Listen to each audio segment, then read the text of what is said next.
London ক্লিনিকে ভর্তির পর থেকে বেশ সুস্থ আছেন বেগম খালেদা জিয়া। প্রতিটি রোগের জন্য আলাদা আলাদাভাবে কাজ শুরু করেছেন বিশেষজ্ঞ চিকিৎসকরা। জাতীয় ঐক্যে ফাটল ধরানোর চেষ্টা চলছে, অভিযোগ মির্জা ফখরুলের। ন্যাশনাল প্রেয়ার ব্রেকফাস্টে যোগ দিতে তারেক রহমান সহ বিএনপি নেতাদের আমন্ত্রণ ট্রাম্পের। রোডম্যাপ প্রকাশ হলেই দ্রুততম সময়ে নির্বাচন বললেন পররাষ্ট্র উপদেষ্টা। সংস্কার কমিশনের প্রতিবেদনের পর রাজনৈতিক দলের নিবন্ধন জানালেন সিইসি। হঠাৎ শুল্ক হার বৃদ্ধি আত্মহত্যার দিকে ঠেলে দেবে শিল্প খাতকে, মন্তব্য ডিসিসিআই এর। ভ্যাট ও সম্পূরক শুল্ক অধ্যাদেশ বাতিলের দাবি নাগরিক কমিটির। দেখছিলেন ক্রাউন সিমেন্ট সংবাদ শিরোনাম। এবারে বিস্তারিত।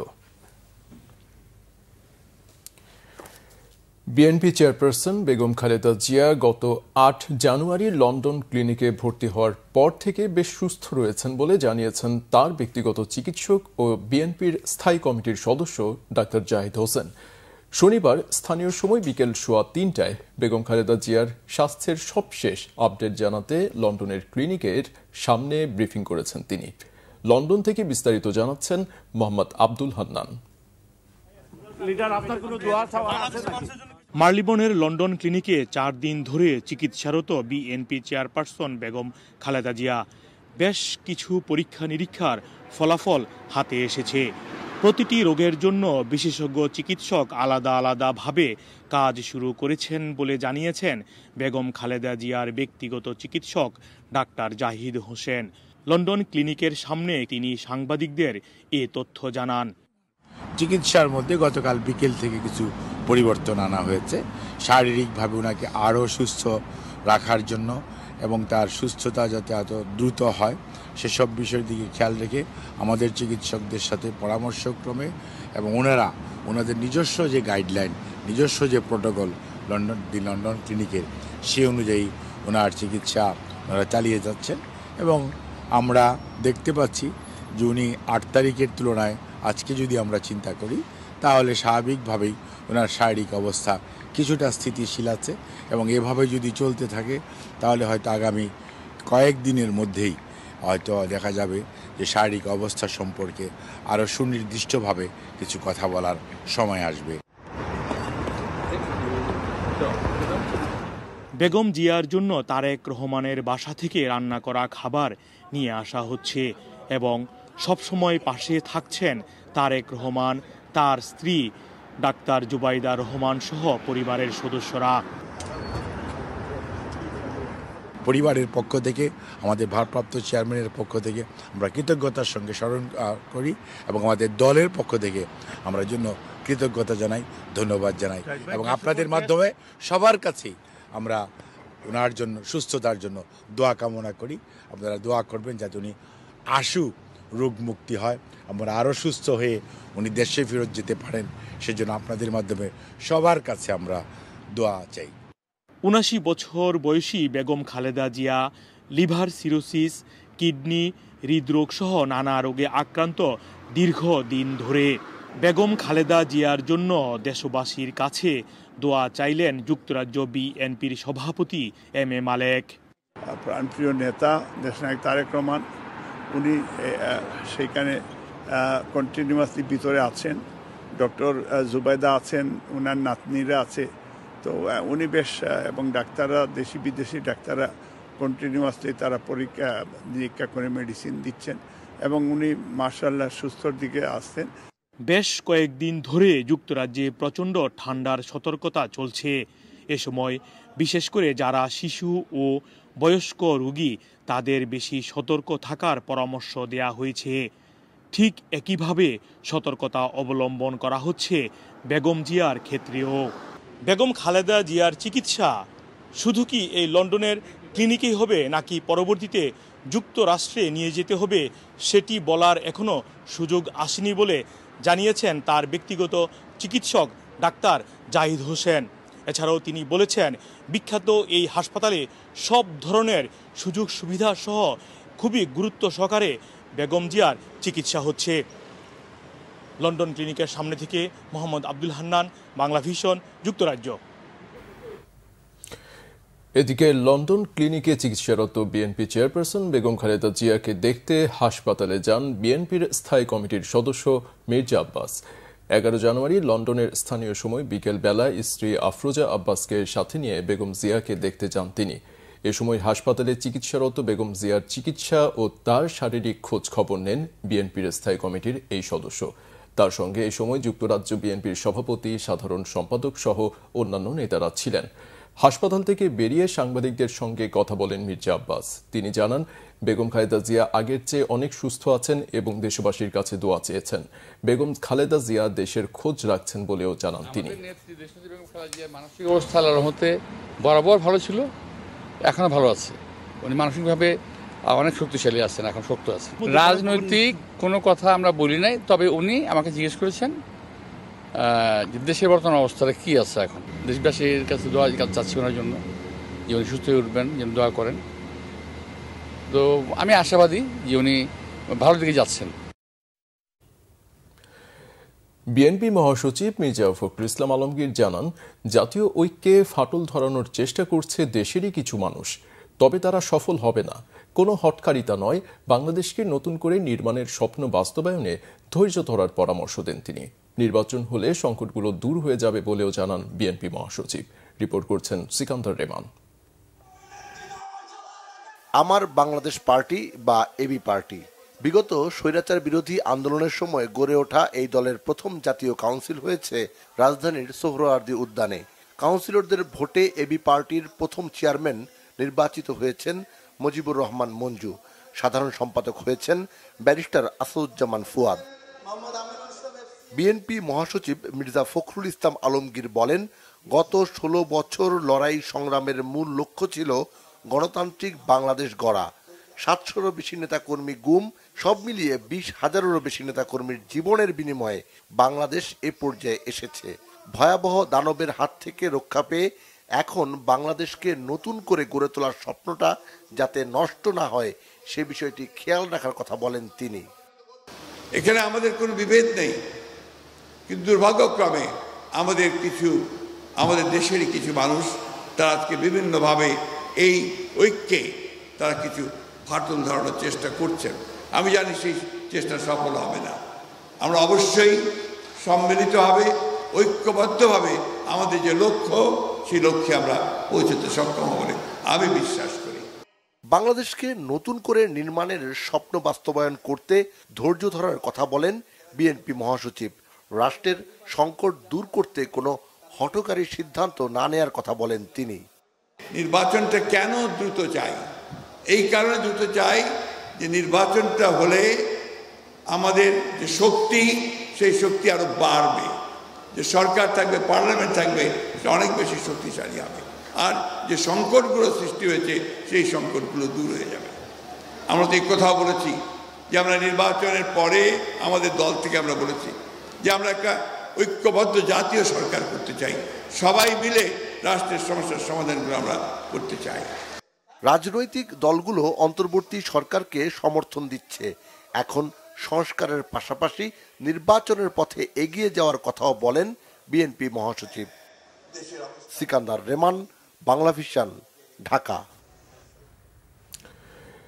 যুক্তরাষ্ট্রের ন্যাশনাল প্রেয়ার ব্রেকফাস্টে যোগ দিতে বিএনপির ভারপ্রাপ্ত চেয়ারম্যান তারেক রহমান সহ একটি প্রতিনিধি দলকে আমন্ত্রণ জানিয়েছেন দেশটির নবনির্বাচিত প্রেসিডেন্ট ডোনাল্ড ট্রাম্প। আমন্ত্রিতদের মধ্যে আছেন বিএনপির মহাসচিব মির্জা ফখরুল ইসলাম আলমগীর এবং স্থায়ী কমিটির সদস্য ও দলীয় চেয়ারপারসনের ফরেন অ্যাফেয়ার্স অ্যাডভাইজারি কমিটির সদস্য আমির খসরু মাহমুদ চৌধুরী। আগামী 5 ও 6 ফেব্রুয়ারি ওয়াশিংটন ডিসিতে এই অনুষ্ঠানের আয়োজন করা হবে। প্রতি বছর ফেব্রুয়ারির প্রথম বৃহস্পতিবার ন্যাশনাল প্রেয়ার ব্রেকফাস্ট অনুষ্ঠিত হয়। প্রার্থনা ও আন্তধর্মীয় সংলাপের মাধ্যমে বিশ্বের রাজনৈতিক ও ধর্মীয় নেতাদের একত্রিত করার প্ল্যাটফর্ম এটি। রোডম্যাপ প্রকাশ হলেই দ্রুততম সময়ে নির্বাচন হবে বলে জানিয়েছেন পররাষ্ট্র উপদেষ্টা তৌহিদ হোসেন। বলেন, নির্বাচন হলেই কেটে যাবে রাজনৈতিক অস্থিরতা, বাড়বে বিদেশি বিনিয়োগ। শনিবার রাজধানীর একটি হোটেলে রেমিট্যান্স অ্যাওয়ার্ড অনুষ্ঠানে কথা বলেন তিনি। এ সময় সম্প্রতি ডলার বাজারের অস্থিরতার জন্য বিদেশি মানি এক্সচেঞ্জ হাউসগুলোর জোটকেই দায়ী করেছেন বাংলাদেশ ব্যাংকের গভর্নর আহসান এইচ মনসুর। বিস্তারিত জানাচ্ছেন মামুন আব্দুল্লাহ। পতিত সরকারের সময় সবচেয়ে নাজুক অবস্থায় ছিল অর্থনৈতিক খাত, যার মধ্যে রিজার্ভ কমা, ডলারের দাম বৃদ্ধি, রেমিটেন্স প্রবাহ কমা আর ব্যাংকিং খাতের অনিশ্চয়তা ছিল সবচেয়ে মোটা দাগে। 5 আগস্টের গণঅভ্যুত্থানের পর কাটতে শুরু করেছে এসব খাতের অস্থিরতা। এ প্রেক্ষিতে ব্র্যান্ডিং বাংলাদেশ শীর্ষক ব্যাংকিং রেমিটেন্স অ্যাওয়ার্ডের আয়োজন করে একটি বেসরকারি সংস্থা, যেখানে 10টি ব্যাংকে দেওয়া হয় রেমিটেন্স অ্যাওয়ার্ড। অনুষ্ঠানে বাংলাদেশ ব্যাংকের গভর্নর বলেন, দেশে গেল 6 মাসে বেড়েছে রেমিটেন্স প্রবাহ ও রপ্তানি আয়। সম্প্রতি ডলার বাজার অস্থিরতার জন্য এগ্রিগেটরদের দায়ী করেন তিনি। এই 6 মাসে আমরা ডিসপাইট জুলাই আগস্টের ঘটনা প্রবাহ বাদ দিয়েও আমাদের রেমিটেন্স নেট বৃদ্ধি হয়েছে $3 বিলিয়ন, যেটা একটা বড় একটা অবদান রেখেছে। আমাদের এক্সপোর্ট বেড়েছে প্রায় $2.5 বিলিয়ন। $5.5 বিলিয়ন কিন্তু আমাদের অনেক কাজে লেগেছে এই দুঃসময়ে। কিছু প্রভাবশালী বড় কোম্পানি তারা এই অর্থটাকে এগ্রিগেট করে একটা বার্গেনিং প্রসেসে আমাদের এক্সচেঞ্জ রেটকে তারা ম্যানিপুলেট করার চেষ্টা করে। বর্তমানে দেশের অর্থ বিদেশে পাচার বন্ধ রয়েছে বলেও জানান তিনি। বলেন, পাচার হওয়া অর্থ ফেরত আনতে প্রয়োজনে বিদেশি আইনজ্ঞ নিয়োগ দেওয়া হবে। আমরা সরাসরি বিদেশি যারা আইন প্রয়োগকারী সংস্থা, লাইক ISCCC, লাইক আইকা, লাইক ওয়ার্ল্ড ব্যাংকের স্টার গ্রুপ, FBI এবং ইউএস জাস্টিস ডিপার্টমেন্ট, সবার সাথে আমাদের আলাপ হচ্ছে। এ সময় রোডম্যাপ প্রকাশ পেলেই দ্রুততম সময়ে নির্বাচনের কথা বলেন পররাষ্ট্র উপদেষ্টা। বলেন, রাজনৈতিক অস্থিরতা কেটে গেলেই ফিরবে বিদেশি বিনিয়োগ। রাজনৈতিক একটা অনিশ্চয়তা যখন দেখেন কেউ, তখন সেখানে কিন্তু ইনভেস্ট করতে আসতে চান না সহজে কেউ। কাজে এটা আমাদের জন্য একটা কঠিন কাজ সামনে, এবং আমরা আশা করছি যে খুব তাড়াতাড়ি একটি রোডম্যাপ এসে যাবে, তখন সহজে আস্থা ফিরে আসবে আমাদের যে বিদেশি বিনিয়োগকারীরা আছেন। মধ্যপ্রাচ্যের যে পত্রিকাগুলি আছে সেগুলিতে ভারতীয়রা বিরাট ভূমিকা পালন করছে। তাদের প্রচুর এমনকি এডিটোরিয়াল পলিসি নির্ধারণের ক্ষেত্রে তারা ভূমিকা পালন করছে। আমাদের সেখানে প্রচুর সমস্যার সম্মুখীন হতে হচ্ছে যে আমাদের একটা ছোটোখাটো ঘটনা ঘটলেও, সেটাকে নেগেটিভ ঘটনা ঘটলেও সেই খবরটাই প্রাধান্য পায়, পজিটিভটা প্রাধান্য পায় না। এটা ভারতের ক্ষেত্রে ঠিক উল্টোটা ঘটে, কারণ তাদের লোকজন সেখানে ওই অবস্থানে পৌঁছতে পেরেছে। বিদেশে বাংলাদেশিদের রাজনৈতিক বিশৃঙ্খলায় বাংলাদেশের ইমেজ ও ব্র্যান্ডিং নষ্ট হচ্ছে বলে জানান পররাষ্ট্র উপদেষ্টা। মামুন আব্দুল্লাহ, বাংলা ভিশন, ঢাকা। মোটামুটি সংক্ষিপ্ত। সংস্কার কমিশনের প্রতিবেদন দেওয়ার পর রাজনৈতিক দলগুলোর নিবন্ধন নিয়ে নতুন পরিকল্পনা করা হবে, জানিয়েছেন প্রধান নির্বাচন কমিশনার AMM নাসির উদ্দিন। শনিবার সকালে সিলেট সার্কিট হাউসে ভোটার তালিকা হালনাগাদ ও ত্রয়োদশ জাতীয় সংসদ নির্বাচন উপলক্ষে আঞ্চলিক নির্বাচন অফিসে মতবিনিময় সভায় সাংবাদিকদের তিনি কথা বলেন। এ সময় আওয়ামী লীগের নির্বাচনে অংশ নেওয়া প্রসঙ্গে তিনি বলেন, সময় এলে দেখা যাবে কোন কোন দলের নিবন্ধন থাকে। আগামী জাতীয় নির্বাচন EVM এর মাধ্যমে হবে না উল্লেখ করে তিনি বলেন, প্রবাসীরা নির্বাচনে অংশ নিতে পারবেন, সে লক্ষ্যে তাদের ভোটার করার প্রক্রিয়া চলছে।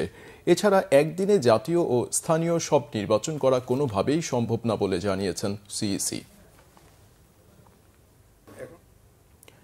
সমাজের উপেক্ষিত মানুষদের জন্য কিডনি ফাউন্ডেশন কাজ করবে এমন প্রত্যাশা প্রধান উপদেষ্টা ডক্টর মোহাম্মদ ইউনূসের।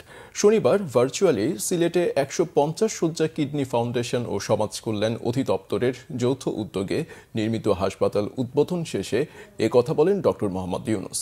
2018 সালে অস্থায়ী ভবনে 6টি ডায়ালাইসিস মেশিনের মাধ্যমে যাত্রা শুরু হলেও বর্তমানে 32টি মেশিনে ডায়ালাইসিস সেবা দেওয়া হচ্ছে কিডনি ফাউন্ডেশনের এই হাসপাতালে। 62% রোগী ভর্তুকি মূল্যে সর্বোচ্চ 1600 টাকায় সেবা পান। একই সাথে 12% রোগী পরীক্ষা নিরীক্ষা সহ সব ধরনের সেবা পাচ্ছেন বিনামূল্যে। দ্রুত ডায়ালাইসিস মেশিন 50টি করার পাশাপাশি ICU ও কিডনি প্রতিস্থাপনের সুযোগ সৃষ্টি করা হবে বলে জানান হাসপাতালের চেয়ারম্যান ইমেরিটাস অধ্যাপক জিয়াউদ্দিন আহমেদ। সমাজ কল্যাণ মন্ত্রণালয় ও ব্র্যাকের সহযোগিতা থাকলেও হাসপাতাল নির্মাণে সর্বোচ্চ অনুদান দিয়েছেন দেশি বিদেশি দাতারা।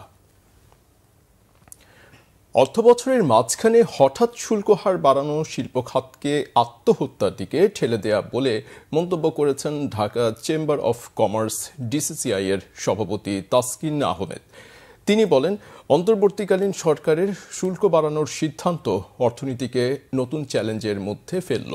শনিবার রাজধানীতে ডিসিসিআই কার্যালয়ে আয়োজিত দেশের সমসাময়িক অর্থনৈতিক পরিস্থিতি ও 2025 সালে ডিসিসিআই এর বর্ষব্যাপী কর্মপরিকল্পনা শীর্ষক মতবিনিময় সভায় এসব মন্তব্য করেন তিনি। ঢাকা চেম্বার সভাপতি বলেন, শুল্ক বাড়ানোয় মূল্যস্ফীতিতে নেতিবাচক প্রভাব ফেলবে না এটি ভাবার কোনো কারণ নেই। একই সাথে শিল্প খাত হারাবে প্রতিযোগিতা সক্ষমতা। তিনি আরও বলেন, শিল্পের শুল্ক হার ও গ্যাসের মূল্য বৃদ্ধি বাণিজ্য ও বিনিয়োগে নেতিবাচক প্রভাব ফেলবে, এমনকি বিদেশি বিনিয়োগকারী বিনিয়োগে উৎসাহ হারাবে বলে মনে করেন ঢাকা চেম্বার সভাপতি। ডিসকমফোর্ট চলছে, এর উপরে আমাদের ডলার ডিভ্যালু হয়েছে, সবকিছুর উপরে যদি আবার ভ্যাটের যদি এরকম একটা ইমপ্লিকেশন মিড ইয়ারে হয়ে যায়, আপনি কিভাবে ইনফ্লেশন উপর দিকে যাবে না এটা আমাদের কিন্তু বোধগম্য নয়। এই জন্য আমরা সরকারের সাথে খুব কাছে থেকে আমরা আলাপ করব। আমরা কিন্তু পয়েন্ট রেজ করেছি, আমাদের উদ্বিগ্ন এবং আমরা আমাদের এ ব্যাপারে মানে আমরা প্রতিবাদ জানিয়েছি যে এই মুহূর্তে এই জিনিসটা করাটা আমাদের ইকোনমির জন্য একটা ভীষণভাবে চ্যালেঞ্জ আরো বাড়িয়ে দিবে। ভ্যাট ও সম্পূরক শুল্ক অধ্যাদেশ বাতিলের দাবি জানিয়েছে জাতীয় নাগরিক কমিটির সদস্য সচিব আক্তার হোসেন। বলেন, বিতর্কিত IMF এর ঋণ চুক্তি পুনর্বিবেচনা করতে হবে অন্তর্বর্তী সরকারকে। আর সংগঠনের আহ্বায়ক নাসির উদ্দিন পাটোয়ারি বলেছেন, জুলাই বিপ্লবের ঘোষণাপত্র নিয়ে অন্তর্বর্তী সরকারের টালবাহানা মেনে নেওয়া হবে না। রিপোর্ট ফররুখ বাবুর। সাধারণ মানুষের আর্থিক সচ্ছলতায় অন্তর্বর্তী সরকারের ভূমিকা নিয়ে রাজধানীর বাংলা মোটর জাতীয় নাগরিক কমিটির কেন্দ্রীয় কার্যালয়ে আয়োজিত সংবাদ সম্মেলনে সংগঠনটির সদস্য সচিব আক্তার হোসেন জানান, দেশ থেকে এ পর্যন্ত 234 বিলিয়ন ডলার পাচার হয়েছে। এ টাকা দেশে ফিরিয়ে আনার তাগিদ দেন তিনি। আওয়ামী লীগ সরকারের ধারাবাহিকতায় অন্তর্বর্তী সরকারের IMF এর ঋণ নেয়ার সমালোচনা করেন আক্তার হোসেন। IMF যে শর্ত দিয়েছে সেই শর্তের মধ্যে আপনাদেরকে কেন বাধ্য থাকতে হবে? অন্তর্বর্তীকালীন সরকার, অভ্যুত্থানের সরকার, তাদেরকে অবশ্যই IMF এর সাথে যে চুক্তি আছে সেই চুক্তির পুনর্বিবেচনার উদ্যোগ নিতে হবে। একই সাথে সারা দেশে এই কর বাড়ানোর ভিতর দিয়ে মুদ্রাস্ফীতিও বাড়বে, মূল্যস্ফীতিও বাড়বে, যা আমাদের জীবনমানকে দুর্বিষহ করে তুলবে। এদিকে রাজধানীর মোহাম্মদপুরে রিকশা ও অটোরিকশা চালকদের সাথে এক বৈঠকে অন্তর্বর্তী সরকারের কার্যক্রমের সমালোচনা করেন নাগরিক কমিটির আহ্বায়ক নাসির উদ্দিন পাটোয়ারি। বলেন, জুলাই বিপ্লবের অংশীজনদের ছাড়া শুধু রাজনৈতিক দলগুলোকে ক্ষমতায় যেতে দেয়া হবে না। বাংলাদেশ যতদিন থাকবে ততদিন এই যে শ্রমিক শ্রেণী যারা রয়েছেন, ছাত্ররা রয়েছেন, তারা মাঠে থাকবে। আপনাদের ওই কলা কৌশল এবং যে ছল ছাত্রের যে রাজনীতি রয়েছে তাকে আমরা ঐক্যবদ্ধভাবে ঠেকিয়ে দিব। জুলাই গণ অভ্যুত্থানের যে স্পিরিট রয়েছে সেই স্পিরিটকে অনুযায়ী সরকারকে যেহেতু ছাত্র জনতা বসিয়েছে, আপনাদেরকে কাজ করতে হবে ওই অনুযায়ী, কোনো হেলাফেলা করা চলবে না। অটোরিকশা থেকে চাঁদাবাজি বন্ধে রাজনৈতিক দলগুলোকে কার্যকর ভূমিকা রাখার আহ্বান জানান তিনি। ফররুখ বাবু, বাংলা ভিশন, ঢাকা। বৈষম্য বিরোধী ছাত্র আন্দোলনের মুখ্য সংগঠক আব্দুল হান্নান মাসুদ অভিযোগ করেছেন, দেশি বিদেশি বিভিন্ন চক্র চায় না জুলাই ঘোষণাপত্র প্রকাশ হোক, এজন্য বিভিন্ন জায়গা থেকে ষড়যন্ত্র হচ্ছে। চট্টগ্রামে বৈষম্য বিরোধী ছাত্র আন্দোলনের জুলাই ঘোষণাপত্র নিয়ে শনিবার জনসংযোগ কর্মসূচিতে যোগ দিয়ে এ অভিযোগ করেন তিনি। পরে নগরের 2 নম্বর গেট এলাকার বিপ্লব উদ্যান থেকে শুরু করে আশপাশের এলাকায় দোকান, মার্কেট ও পথচারীদের হাতে জুলাই ঘোষণাপত্রের প্রচারপত্র বিলি করেন বৈষম্য বিরোধী ছাত্র আন্দোলনের এই নেতা। এতে ফ্যাসিস্ট সরকারের বিভিন্ন দুর্নীতির বিবরণ ও জুলাই আন্দোলনে চেতনা সহ 7 দফা প্রস্তাব গ্রহণ করে তা প্রকাশে অন্তর্বর্তীকালীন সরকারের কাছে দাবি জানানো হয়।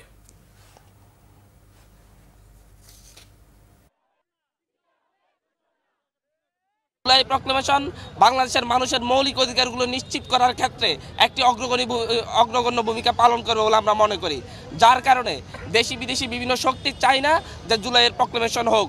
যারা এদেশের মানুষকে দাস বানিয়ে রাখতে চায়, যারা এদেশের মানুষের উপর শোষণ করতে চায়, যারা এদেশের মানুষের উপর নিপীড়ন করতে চায়, তারাই কেবল জুলাইয়ের প্রক্লেমেশন চাচ্ছে না। বিশিষ্ট জনেরা বলছেন, সাইবার সুরক্ষা অধ্যাদেশ 2024 কুখ্যাত ডিজিটাল নিরাপত্তা আইনের মতোই নিপীড়নমূলক। তাদের মতে অংশীজনদের সাথে আলোচনা ছাড়াই এর খসড়া তৈরি করেছে অন্তর্বর্তী সরকার, যা ফ্যাসিবাদী দৃষ্টিভঙ্গির বহিঃপ্রকাশ। রিপোর্ট করেছেন নাবিল জাহাঙ্গীর। 5ই আগস্ট শেখ হাসিনার পতন ঘটে, ক্ষমতাচ্যুত হয়ে ভারতে পালিয়ে যান তিনি। এর 3 দিন পর নোবেল পুরস্কার বিজয়ী ডক্টর মোহাম্মদ ইউনূসের নেতৃত্বাধীন সরকারের পথচলা শুরু হয়। সংবিধান, আইন, রাষ্ট্র পরিচালনা, উন্নয়ন সব ক্ষেত্রেই পরিবর্তনের ছোঁয়া লাগবে এমন আশা দিতে থাকেন সরকারের উপদেষ্টারা। আশ্বাস দেন সব ধরনের পরিবর্তনের ক্ষেত্রেই শোনা হবে মানুষের কথা, কিন্তু বাস্তবে তার প্রতিফলন কতটা ঘটছে এমন প্রশ্ন উঠল রাজধানীর এক আলোচনায়।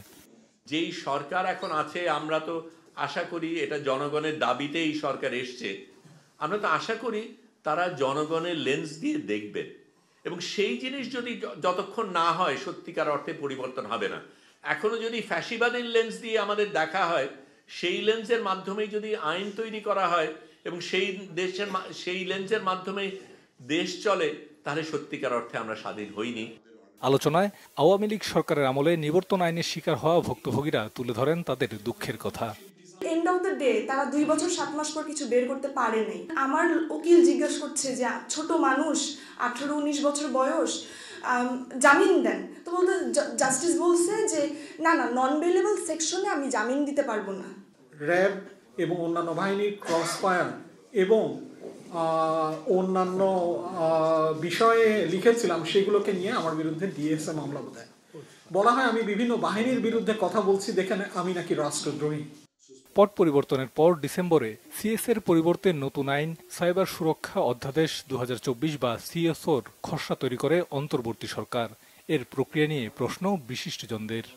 ডক্টর ইউনূসের অন্তর্বর্তীকালীন সরকার কি মানবতা বিরোধী অপরাধের নিরবিচ্ছিন্ন ধারাবাহিকতা রাখতে চাচ্ছে কিনা? নন বেলেবল ঘটনাটা দিয়েই আসলে রাষ্ট্র ভয়ঙ্কর অন্যায় করে। নাগরিকদের সাথে তো একটা সংলাপ হতে হবে, সেই সংলাপ না হয়ে তো একটা আইনের খসড়া আপনি তৈরি করে ফেলতে পারেন না বা চূড়ান্ত করতে পারেন না। যেটা সুস্পষ্টভাবে স্পষ্টীকরণ করা হয়নি, যেটা ব্যাখ্যা দেওয়া হয়নি, সেটা যদি এরকম ভেগ থাকে তাহলে তার অপব্যবহার হবেই। আওয়ামী লীগ সরকারের আমলের নিবর্তন আইনে হওয়া মামলাগুলো বাতিল না হওয়ায় ক্ষোভ প্রকাশ করেন বক্তারা। নাবিল জাহাঙ্গীর, বাংলা ভিশন, ঢাকা। আমরা সংবাদ শেষ করব ক্রাউন সিমেন্ট শিরোনামগুলো আরেকবার জানিয়ে দিয়ে। লন্ডন ক্লিনিকে ভর্তির পর থেকে বেশ সুস্থ আছেন বেগম খালেদা জিয়া। প্রতিটি রোগের জন্য আলাদা আলাদাভাবে কাজ শুরু করেছেন বিশেষজ্ঞ চিকিৎসকরা। জাতীয় ঐক্যের ফাটল ধরানোর চেষ্টা চলছে, অভিযোগ মির্জা ফখরুলের। ন্যাশনাল প্রেয়ার ব্রেকফাস্টে যোগ দিতে তারেক রহমান সহ বিএনপি নেতাদের আমন্ত্রণ ট্রাম্পের। রোডম্যাপ প্রকাশ হলেই দ্রুততম সময়ে নির্বাচন, বললেন পররাষ্ট্র উপদেষ্টা। সংস্কার কমিশনের প্রতিবেদনের পর রাজনৈতিক দলের নিবন্ধন জানালেন সিইসি। হঠাৎ শুল্ক হার বৃদ্ধি আত্মহত্যার দিকে ঠেলে দেবে শিল্প খাতকে, মন্তব্য ডিসিসিআই এর। ভ্যাট ও সম্পূরক শুল্ক অধ্যাদেশ বাতিলের দাবি নাগরিক কমিটির। এই ছিল এখনকার মতো। পরের সংবাদ সকাল 7:30টায়। এছাড়া বাংলা ভিশন সংবাদ ও সংবাদ সংশ্লিষ্ট অনুষ্ঠান দেখতে ভিজিট করুন www.bvnews24.com ও facebook.com/banglavisionnews-এ এবং সাবস্ক্রাইব করুন youtube.com/banglavisionnews। এতক্ষণ সাথে থাকায় ধন্যবাদ।